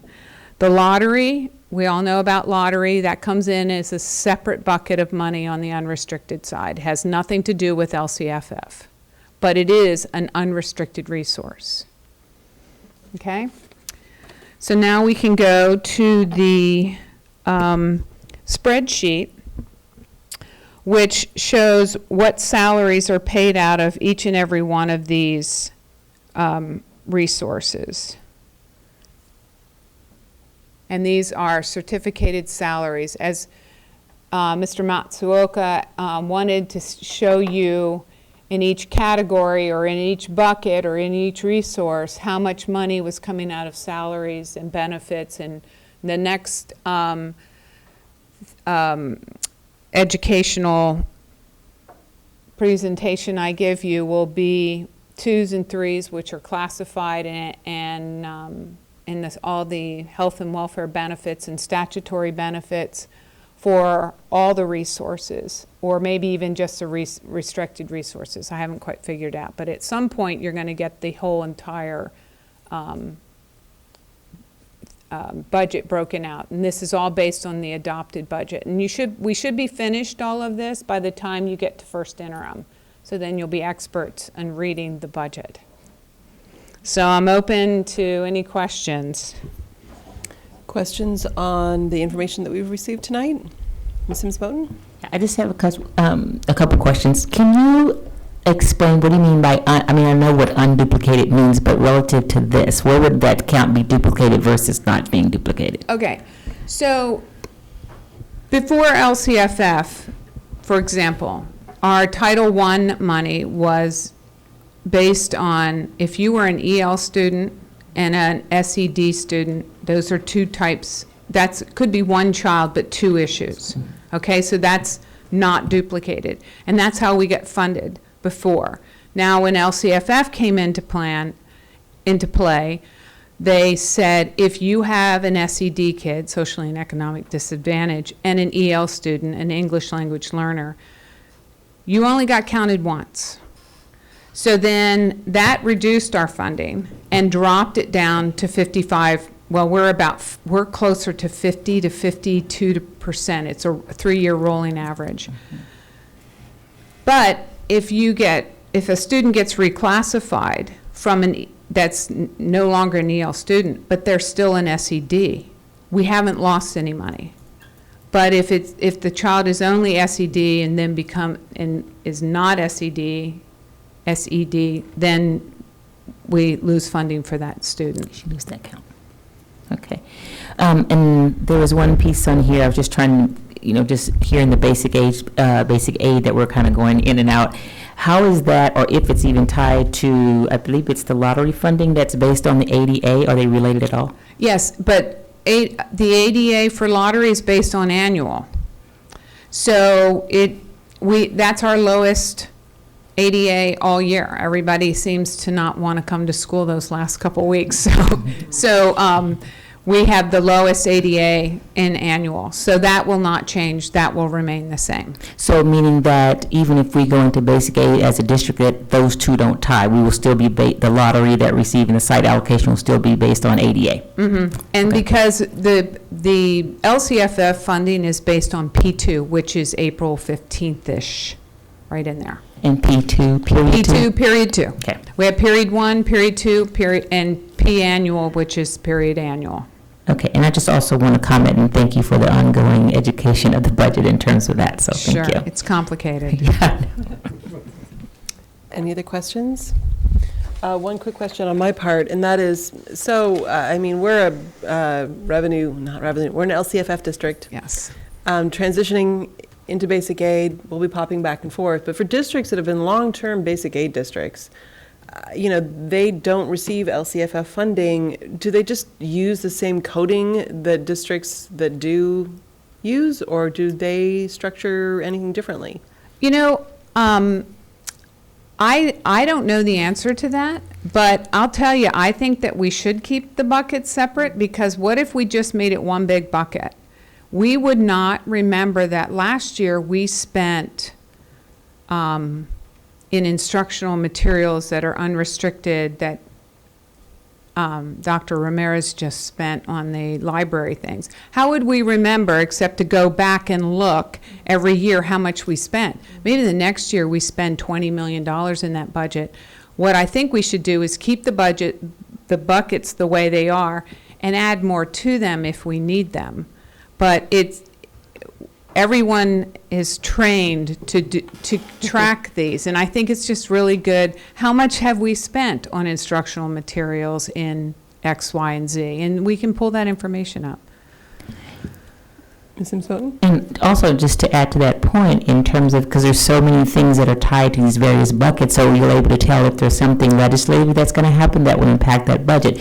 And if they're all in the same budget, you're really going to have to, it makes it much more difficult and challenging to be able to do that, so. Well, it will all depend on what that legislation is, because as you know, there's SB 751 out there that I mentioned before about the cap, and that is on the governor's desk right now. And basic aid districts are excluded from the cap. So in that regards, it would have nothing to do with us so much. But if they said that they were going to reduce lottery funds, that wouldn't have anything to do with us. If it affected the LCFF funding, like they put a deficit on it, that would just make us more basic aid, because our entitlement would be here and our property taxes hopefully would still be up here. One thing I did want to mention is that I did get the dollar amount for the sale of the RDA piece of property, and we got about 2.2 million in that, and that'll be, I'm going to that to make that final tomorrow at a RDA, or the assessor agency, or the old RDA. But it's a little less than I thought, but there were costs to the sale. So we are about 41% or 40% of that RDA. So it's a good chunk of change. And that'll probably put us in basic aid. And then we still are projected to pop out, unless these property taxes, which we'll know in October what they're anticipating that percentage to be. So more to come on that. Will be interesting, and yes, we'll definitely be looking for that information. Any other questions at this point? All right, thank you, Mr. Tay. Thank you. We are at G5. We're now moving into a series of policy first readings. The first one up is 3515.7. And this is firearms on school grounds, and Dr. Waganek is our resource person. Thank you. Ms. Parker and the board, I bring to you a proposed new policy that reflects law which actually came out in 2015. Previously, individuals who had a permit to have a concealed carry of a weapon were allowed to do that on a school campus, but with the passage of this law 2 years ago, changes were made. There were two options for the superintendent to make. One was to not allow anyone, even with a concealed carry permit, to have a weapon on campus. The other was to have an application process and vet those individuals who made application. It's the recommendation from the district that we do not allow any individuals with a concealed carry permit to have a weapon on our school campuses. There are exceptions to this, and those include law enforcement officers and others, but those are rare. So. And can you describe, because that was the one question I had. Okay. It says any person specified in Penal Code 626.9, areas L2, paragraphs L2O, and then 30310, they are authorized to possess a firearm. And so I'm assuming that that is Well, I police. anticipated that you all might ask that, so I will read to you. Concealed weapons in a vehicle that are properly secured in a locked container or trunk, or other firearms that are otherwise lawfully being transported. Second, persons who possess a firearm because they reasonably fear that their life is in grave danger in accordance with California's self-defense laws, and I looked that up. That would not be a situation that someone on a school campus would be involved in. Specific persons who are authorized to carry concealed weapons, such as those who sell, manufacture firearms, are guards, carriers, or messengers for banks or other financial institutions.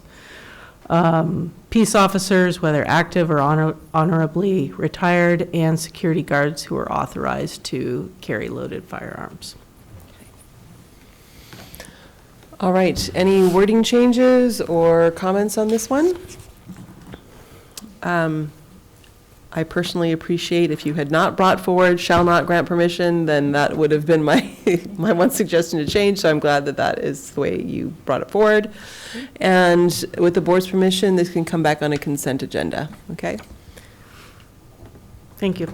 Next up is G6. This is first reading and discussion of 5 board policies in the 5,000 series. And we are going to, there's a summary of them, but if you want, I don't know if you want to give an overview before we just tackle them one by one. This is the first time I've brought them in bulk to you, so I'll defer to you. I can tackle it however you would like to. Let's just go ahead and get into them and take Okay. a look. So if you want to bring up, I think I only had comments in one. If you want to bring up the first one, Mr. Rouse. 5111? 5111. So this was just on admission.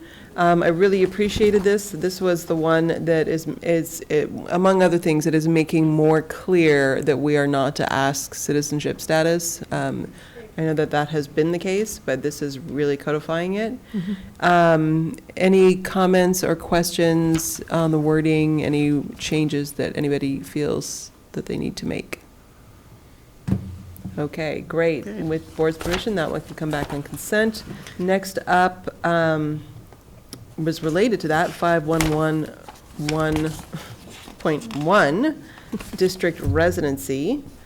And I'm trying to, this was a new board policy, yes? Yes, we only had it as an AR previously, if I remember correctly. Yes. And again, this is, it really goes over the same, much of the same information as BP 5111, and specifically calls out that we should not be asking for visas, immunization status, et cetera. It is also important, though, as we are moving into basic aid status, because there will absolutely be more investigations of residency. I can tell you that flat out, and it's important to have this in our policy in a way that is logical. Yes. All right, any changes to that one that anybody recommends? Then I will ask that come forward on the consent agenda next time, which brings us to 51113, absences and excuses. Dr. Wagenick. Really, the bulk change is there at the end. There were some significant deletions. What the CSBA is recommending is we don't look at the effect of absence on grades and credits, but really emphasize learning itself and how missing school impacts that. So it talks about encouraging families not to miss school for the purpose of medical and other appointments, and that the board shall by resolution enter into its minutes approve reasonable methods that may be used to verify student absences due to illness or quarantine. And so that allows for the board, if necessary, to investigate student illnesses. That was the one question that I had on this, because I want to be really clear that right now, we have not, either by resolution or having anything entered into minutes, approved any reasonable methods that may be used to verify student absences due to illness or quarantine. And so I think they're trying to make clear that unless we've had a discussion about things like we're going to require a doctor's note, for example, if there's a medical absence, that is not in effect in our schools. So schools, if you go in and say, I'm pulling my kid because they have a dentist appointment, what the parent has said goes. And at this point in time, there's no requirement, for example, that the dentist write a note. And obviously, as a parent in the system, you know how challenging that could be sometimes to try to remember when you're in the midst of it, that you need to get some sort of secondary verification. And so I think we would need to have that kind of discussion. And maybe it's for things like if there's multiple days of absence, then we need to have some sort of verification. But I really wanted to touch on that because it happened to me once, and can you tell? And I don't want that to happen to parents in our district where they're blindsided by a request for some sort of note from a doctor or medical professional. But just as this stands, any comments or questions, any changes that you'd make to any of this wording? I'm not recommending changes, but I happen to be, I'm trying to figure where I was, but anyway, there was a parent that got a call from her daughter. She's 18, and so she was going home, but the school had to hear from the mother. So I don't know if that's the same thing. I know it's a little bit different. So it was just interesting that I just happened to be there, and I don't know. Actually, 18-year-olds can excuse themselves, and that's something I've been trying to change the culture on for several years. And so, much as we sometimes want that to be different, 18-year-olds have the right to excuse themselves. Okay. Yes. All right. Well, knowing that maybe at some point we'll need an AR attached to 5113, at this point I'd say that the wording is, we don't seem to have any changes to make to it, so that could come forward on consent. Great. Next up is 5116.1, intra-district open enrollment. I would like to point out to you specifically a piece that was put in here, and we have policy and then we have practice, and it is our belief that policy and practice should align. And so took this opportunity when there was a CSB update to add the paragraph under application and selection process to put into practice how we will grant late applications for intra-district transfer. So wanted to point that out to you and make sure that you all were aware that that was being added. That is not CSBA language. That is a codification of what we believe to be the best practice for our district. Board members? I have a couple of things to bring up. One is in the very first paragraph. One of the things that we, or not the first paragraph, sorry, in the third paragraph, one of the reasons this is being changed is program improvement is going away. It's the last sentence there. However, the district shall annually identify school sites that will accept program improvement transfers as needed. So if we can cross that sentence off. Good catch, Ms. Parker. Thank you. And then, of course, the late enrollment. It concerns me because we had such a practice of late enrollment in the past. I understand that there are late transfer requests and that it probably makes some sense sometimes to allow those to go through and to be sort of logical about it.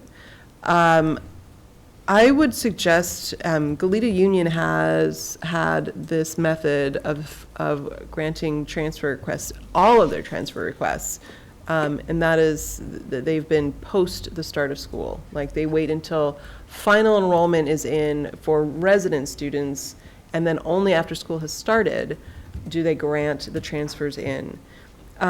My suggestion, I like the way we do it in terms of having an early enrollment and you'd know and all that. I think for most that would be fine.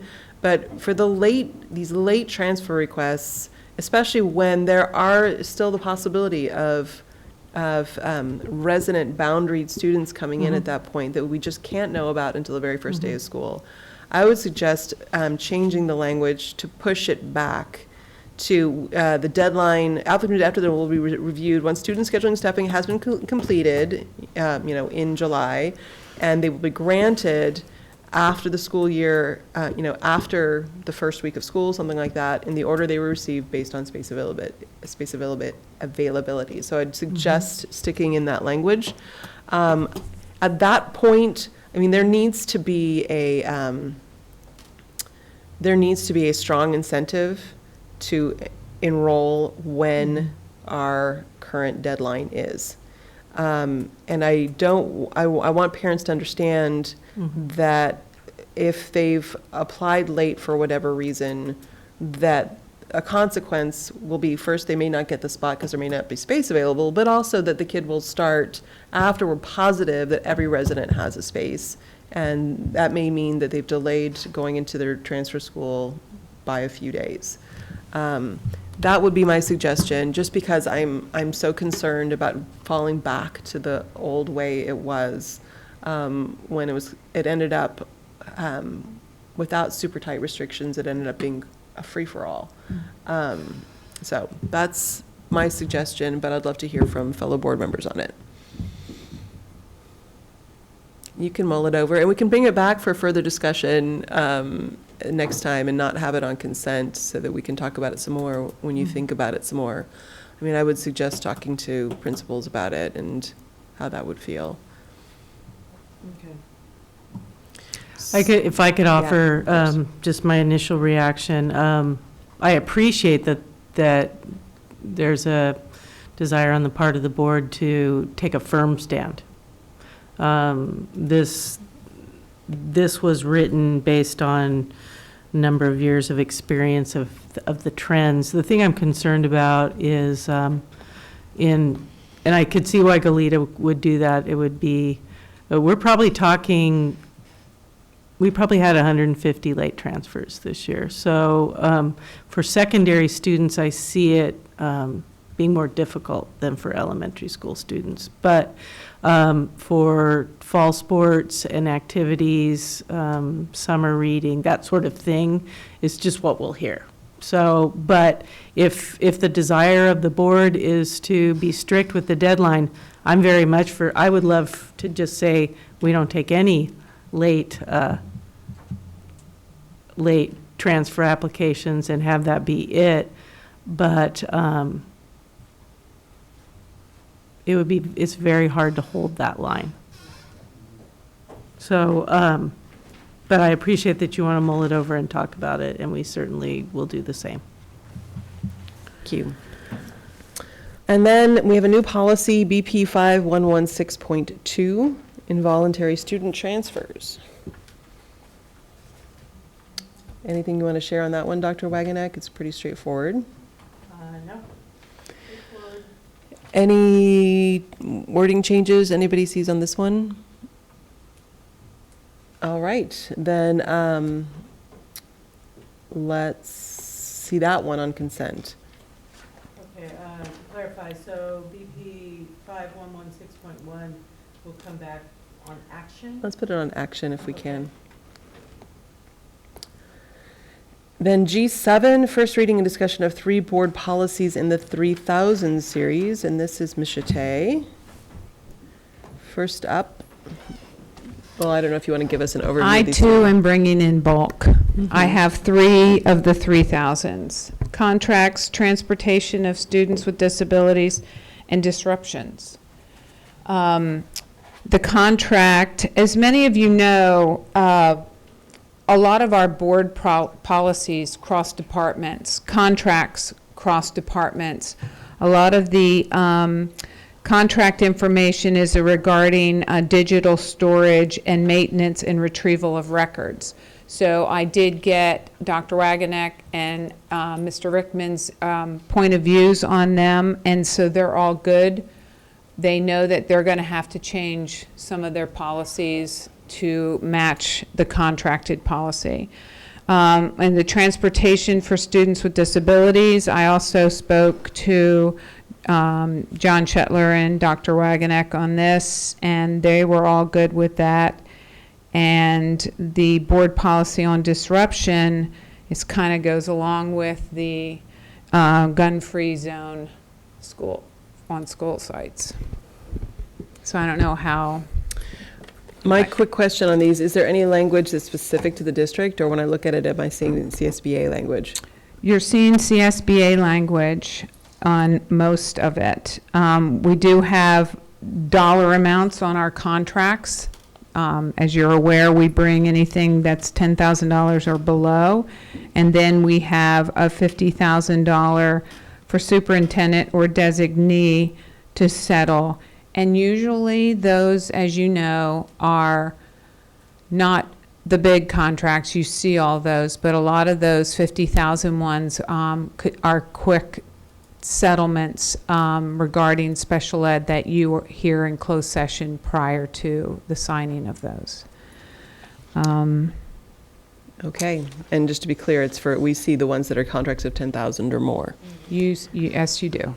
And any questions? I think I might take this one, well, I'll just ask you one at a time. First of all, BP 3312, any changes on that one? This was the business and non-instructional operations contracts. I just had a Ms. question on Moten. it. So where those limits are 10,000 that we don't see in the 50,000 for the superintendent, what's the checks and balances in those areas? You see the 10,000, they're in the consent. Okay. 10,000 and below. The 50,000, pardon me? No, below. 10,000 and below are going on the consent. Anything 10,001 go to the board. You do see these contracts. However, you know about them through closed session because most of the settlements have students' names on them. So we do not bring the whole settlement for action on it. Okay. So we're just sitting them at different places. Yes, sometimes, if depending on- we have a contract for our buildings, you see those contracts. You know what I mean? The big, you see the ones that have no students' names on them, I guess I could say that. Okay. All right, next in the list is 354. Okay, before 3312, can we come back on consent as is? Oh, yes, sorry, yes. And then BP 3541.2, transportation for students with disabilities. And basically, all this is saying is that they're giving guidance on how to offer transportation in the IEP, but the IEP governs the transportation. Any changes on that one? All right, that can come forward on consent also. And then last in this series is 3515.2, disruptions. Yes.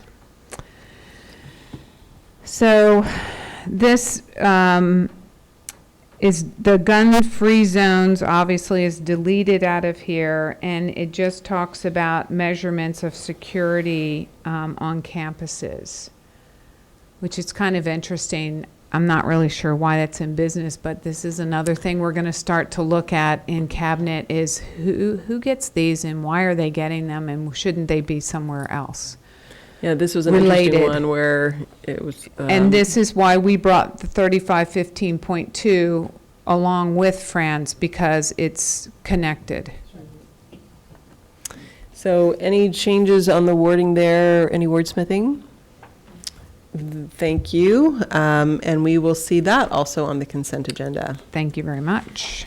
And that brings us to the last in our series. This is first reading and discussion of Board Policy 7214, General Obligation Bonds, Go Bonds. Ms. Chate. Thank you. So 7214 has not been brought to the board since 2008, but I really want to make sure that you all understand that we have followed all the rules during all our bond sales between 2008 and 2017.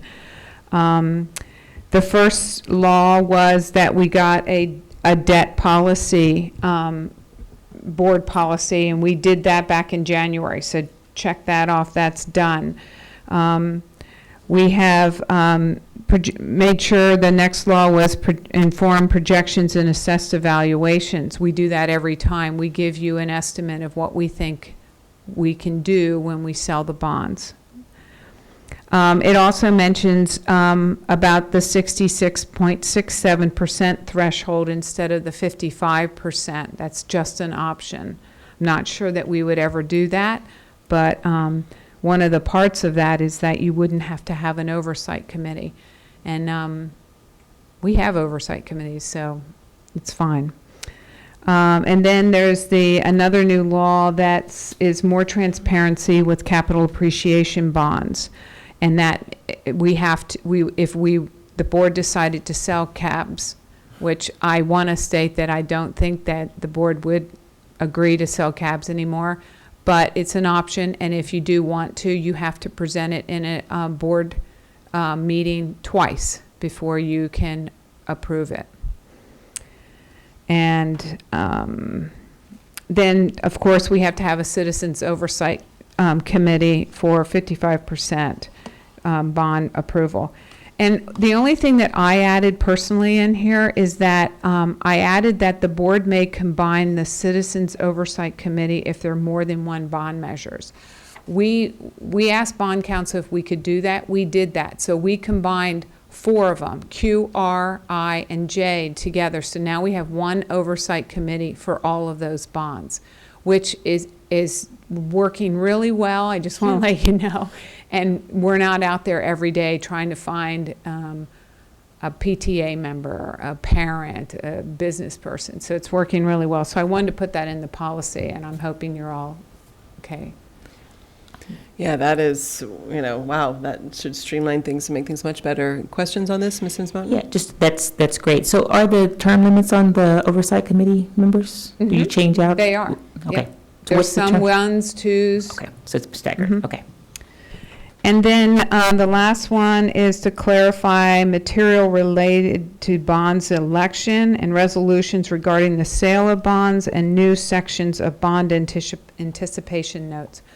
I wasn't really sure what a bond anticipation note, and it's like bridge financing, and I just don't ever see when we would ever do that. It's a 5-year limit. I guess at some point you could do it, but I just don't understand why you would do it. So, but that's in there. And then, so that's about it on the bond 7214. All right, board members, any changes to the language that you would suggest? Are you okay with this? Great. Then this can come back on consent as well, Ms. Chaté. Thank you very much. Okay, so we are now at item H. If needed, return to consent items designated for discussion. We did not pull any items, which moves us to I, coming events. We know this is the last week for back-to-school nights. Any other coming events that people need to know about in the next 2 weeks? Our next meeting will be October 10th. Future agenda items, Ms. Sims-Moten, you have a time-sensitive one. I think it's supposed to be on our October 10th agenda. Do you feel like that's in hand? Yes, we're meeting with Carrie before, just to give them the content. Okay, and Dr. Reed? Yeah, just in alignment with that, because you're having First 5 present on the new launch. Mm-hmm. And I'm interested in knowing more about early education alignment with TK and K. and this is certainly to raise with the superintendent, but how early childhood is being addressed in the site plans, and also maybe perhaps a presentation on the results of the kindergarten student entrance profiles, the KSEPs, to get a sense of where we stand. So anyway, I thought it would kind of align with what you're doing and bring an awareness for understanding with what's going on in early childhood. So are you talking about preschool, TK, and K in terms of what you'd like to know? TK and K, and then TK early K. childhood, so preschool as well, yeah. So the whole 9 yards. Yeah.